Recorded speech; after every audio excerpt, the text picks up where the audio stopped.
বাংলার শ্রেষ্ঠ শিশু সাহিত্যিকদের একজন সুকুমার রায়। তার সাহিত্যের নির্মল হাস্যরস শুধু ছোটদেরই নয়, বড়দেরও সমানভাবে আকৃষ্ট করে। ক্ষুদে শ্রোতাদের অনুরোধ, তারা যেন স্কুল পড়ুয়াদের দুষ্টুমিগুলো কোনোভাবে অনুকরণ বা অনুসরণ না করে। শুরু হচ্ছে সুকুমার রায়ের গল্প ব্যোমকেশের মাঞ্জা।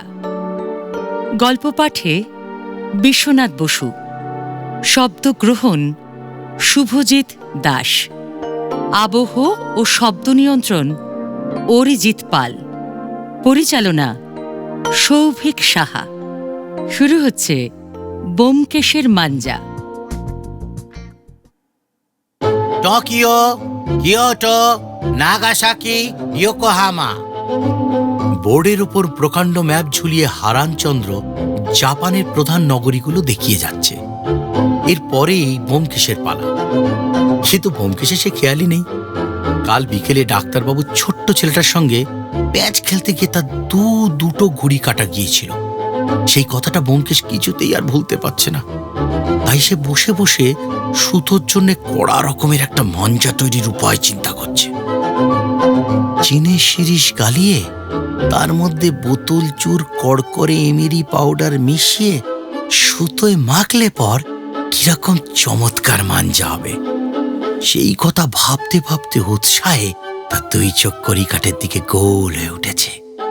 মনে মনে মাঞ্জা দেওয়া ঘুড়ি সুতোটা সবে তালগাছের আগা পর্যন্ত উঠে আশ্চর্য কায়দায় ডাক্তারের ছেলের ঘুড়িটাকে কাটতে যাচ্ছে। এমন সময় গম্ভীর গলায় ডাক পড়ল, তারপর ব্যোমকেশ এসো দেখি। সুতো মাঞ্জা ঘুড়ির প্যাচ সব ফেলে আকাশের উপর থেকে ব্যোমকেশকে হঠাৎ নেমে আসতে হলো, একেবারে চীন দেশের মধ্যিখানে। একে তো দেশটার সঙ্গে তার খুব বেশি পরিচয় ছিল না, তার উপর যাও দু একটা চীন দেশি নাম সে জানতো। ওরকম হঠাৎ নেমে আসবার দরুন সেগুলোও তার মাথার মধ্যে কেমন বিচ্ছিরি রকম ঘন্ট পাকিয়ে গেল। পাহাড়, নদী, দেশ, উপদেশের মধ্যে ঢুকতে না ঢুকতে বেচারা বেমালুম পথ হারিয়ে ফেলল। তার কেবলই মনে হতে লাগলো যে চীন দেশের চীনে শিরিষ, তাই দিয়ে হয় মাঞ্জা। মাস্টারমশাই দুবার তাড়া দিয়ে যখন তৃতীয়বার চড়া গলায় বললেন, চীন দেশের নদী দেখাও, তখন বেচারা একেবারে দিশেহারা আর মরিয়া মতন হয়ে বলল, সাংহাই। সাংহাই বলবার আর কোনো কারণ ছিল না। বোধহয় তার সেজো মামার যে স্ট্যাম্প সংগ্রহের খাতা আছে তার মধ্যেই নামটাকে সে পেয়ে থাকবে। বিপদের ধাক্কায় হঠাৎ কেমন করে ওইটাই তার মুখ দিয়ে বেরিয়ে পড়েছে। গোটা দুই চড়চাপড়ের পর ব্যোমকেশবাবু তার কানের ওপর মাস্টারমশাইয়ের প্রবল আকর্ষণ অনুভব করে। বিনা আপত্তিতে বেঞ্চের উপর আরোহণ করলেন। কিন্তু কান দুটো জুড়োতে না জুড়োতেই মনটা তার খেই হারানো ঘড়ির পিছনে উধাও হয়ে আবার সুতোর মাঞ্জা তৈরি করতে বসল। সারাটা দিন বকুনি খেয়েই তার সময় কাটল। কিন্তু এর মধ্যে কত উঁচু দরের মাঞ্জা দেওয়া সুতো তৈরি হলো, আর কত যে ঘড়ি গন্ডায় গন্ডায় কাটা পড়ল সে জানে কেবল ব্যোমকেশ। বিকেলবেলায় সবাই যখন বাড়ি ফিরছে তখন ব্যোমকেশ দেখল ডাক্তারের ছেলেটা দোকানের সামনে দাঁড়িয়ে মস্ত একটা লাল রঙের ঘড়ি কিনছে। দেখে ব্যোমকেশ বন্ধু পাঁচকড়িকে বলল, দেখেছিস পাঁচু, আমাদের দেখিয়ে দেখিয়ে আবার ঘড়ি কেনা হচ্ছে। এই বলে সে পাঁচুর কাছে তার মাঞ্জা তৈরির মতলবটা খুলে বলল।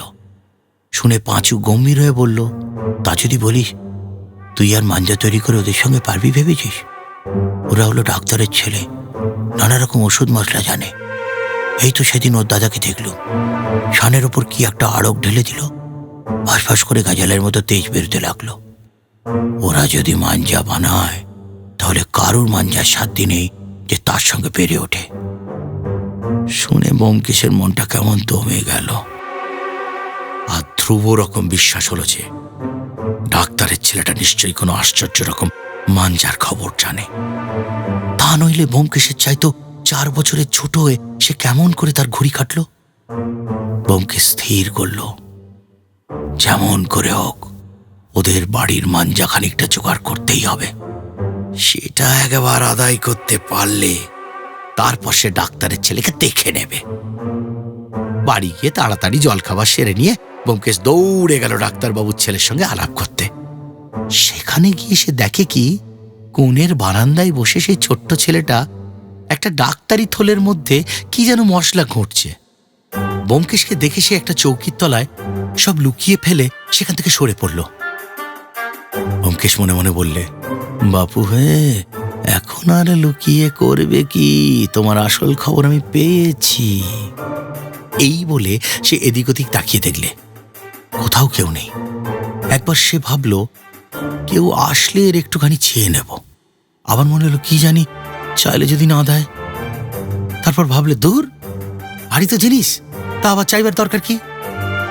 এই এতটুকু মাঞ্জা হলেই তো প্রায় 200 গজ সুতোয় শান দেওয়া হবে। এই ভেবে সে চৌকির তলা থেকে এক খাবল মশলা তুলে নিয়েই এক দৌড়ে বাড়ি এসে হাজির। আর কি তখন দেরি সহায়। দেখতে দেখতে দক্ষিণের বারান্দা জুড়ে সুতো খাটিয়ে মহা উৎসাহে মাঞ্জা দেওয়া শুরু হলো। যাই বলো, মাঞ্জাটা কিন্তু ভারী অদ্ভুত। কই, তেমন কড়কড় করছে না তো, বোধহয় খুব মিহি গুঁড়োর তৈরি, আর কালো কাঁচের গুঁড়ো। দুঃখের বিষয়, বেচারার কাজটা শেষ হতে না হতেই সন্ধ্যা হয়ে এলো। আর তার বরদা এসে বলল, যা যা, আর সুতো পাকাতে হবে না, পড়ে যা। সে রাত্রিরে ব্যোমকেশের ভালো করে ঘুমই হলো না। সে স্বপ্ন দেখল যে ডাক্তারের ছেলেটা হিংসে করে তার চমৎকার সুতোয় জল ফেলে সব নষ্ট করে দিয়েছে। সকাল হতে না হতেই ব্যোমকেশ দৌড়ে গেল তার সুতোর খবর দিতে। কিন্তু গিয়েই দেখে কি এক বুড়ো ভদ্রলোক ঠিক বারান্দার দরজার সামনে বসে তার দাদার সঙ্গে গল্প করছেন, তামাক খাচ্ছেন। ব্যোমকেশ ভাবলে, দেখো তো কি অন্যায়, এর মধ্যে থেকে এখন সুতোটা আনি কেমন করে? যাও। খানিকক্ষণ ইতস্তত করে সে খুব সাহসের সঙ্গে গিয়ে চট করে তার সুতো খুলে নিয়ে চলে আসছে। এমন সময় হঠাৎ কাছ থেকে বুড়ো লোকটির কলকে থেকে খানিকটা টিকে গেল মাটিতে পড়ে। বৃদ্ধ তখন ব্যস্ত হয়ে হাতের কাছে কিছু না পেয়ে ব্যোমকেশের সেই মাঞ্জা মাখানো কাগজটা দিয়ে টিকেটাকে তুলতে গেলেন। সর্বনাশ! যেমন টিকের উপরে কাগজ ছোঁয়ানো, অমনি কিনা ফসফস করে কাগজ জ্বলে উঠে ভদ্রলোকের আঙুল টাঙুল পুড়ে বারান্দার বেড়ায় আগুন টাগুন লেগে এক হুলস্থুল কাণ্ড। অনেক চেঁচামেচি, ছোটাছুটি আর জল ঢালাঢালির পর যখন আগুনটুকু নিভে এলো আর ভদ্রলোকের আঙুলের ফোসকায় মলম দেওয়া হলো, তখন তার দাদা এসে তার কান ধরে বললেন, হতভাগা, কি রেখেছিলি কাগজের মধ্যে বলতো? ব্যোমকেশ কাঁদো কাঁদো হয়ে বলল, কিছু তো রাখিনি, খালি সুতোর মাঞ্জা রেখেছিলাম। দাদা তার কৈফিয়তটাকে নিতান্তই আজগুবি মনে করে, আবার আর কি হচ্ছে বলে বেশ 2-4 ঘা কষিয়ে দিলেন। বেচারা ব্যোমকেশ এই বলে তার মনকে খুব খানিক সান্ত্বনা দিল যে আর যাই হোক, তার সুতোটুকু রক্ষা পেয়েছে। ভাগ্যিস সে সময় মতো খুলে এনেছিল, নইলে তার সুতোও যেত, পরিশ্রমও নষ্ট হতো। বিকেলে সে বাড়ি এসে চটপট ঘুড়ি আর লাঠাই নিয়ে ছাদের উপরে উঠল। মনে মনে বলল, ডাক্তারের আজ একবার আসুক না, দেখিয়ে দেবো প্যাঁচ খেলাটা কাকে বলে। এমন সময় পাঁচকড়ি এসে বড় বড় চোখ করে বলল, শুনেছিস?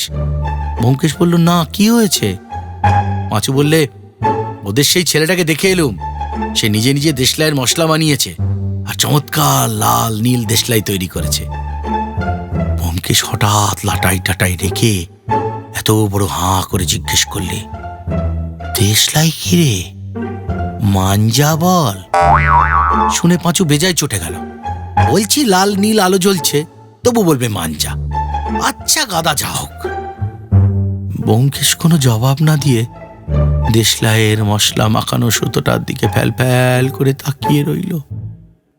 সেই সময় ডাক্তারদের বাড়ি থেকে লাল রঙের ঘড়ি এসে ঠিক ব্যোমকেশের মাথার উপরে ফরফর করে তাকে যেন ঠাট্টা করতে লাগলো। তখন সে তাড়াতাড়ি নিজের ঘরে বিছানায় গিয়ে শুয়ে পড়ল।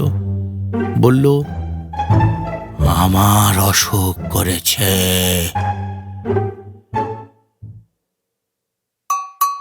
শুনলেন সুকুমার রায়ের ব্যোমকেশের মাঞ্জা।